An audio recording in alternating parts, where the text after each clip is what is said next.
Welcome to our channel. Today we how to uninstall kubectl from macOS, quick tutorial step by step clearly. To uninstall kubectl from macOS, begin by opening your terminal application. You can find terminal in your applications under utilities or by searching for it using Spotlight. Next, check the version of kubectl you currently have installed by typing kubectl version client and pressing enter. This will confirm that kubectl is installed and provide you with the version number. Now, to proceed with the uninstallation, you'll need to locate the kubectl binary. If you installed kubectl using Homebrew, you can remove it by typing the command brew uninstall kubectl in the terminal. Press enter to execute the command. If you installed kubectl manually, you'll need to remove it from the /usr/local/bin directory. To do this, type sudo rm/usr/local/bin/kubectl and press enter. You may be prompted to enter your admin password, type it in and press enter. Once completed, verify that kubectl has been uninstalled.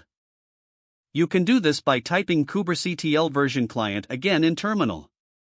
If kubectl was successfully uninstalled, you should see a message indicating that the command was not found. Finally, you can close the terminal application. You have now successfully uninstalled kubectl from your macOS system. If the page does not load, refresh the browser or try again in a private or incognito window. Make sure you are using the correct email address, then retype it carefully to avoid small typos.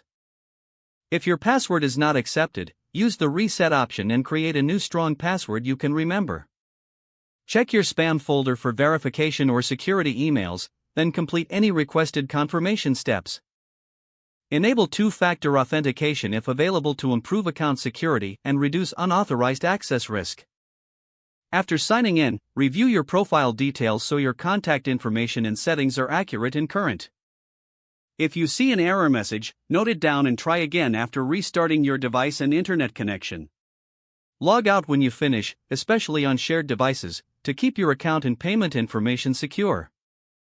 If the page does not load, refresh the browser or try again in a private or incognito window. Make sure you are using the correct email address, then retype it carefully to avoid small typos. If your password is not accepted, use the reset option and create a new strong password you can remember. Check your spam folder for verification or security emails, then complete any requested confirmation steps. Enable two-factor authentication if available to improve account security and reduce unauthorized access risk. Don't forget to like this video and subscribe to our channel for more step-by-step tech guides.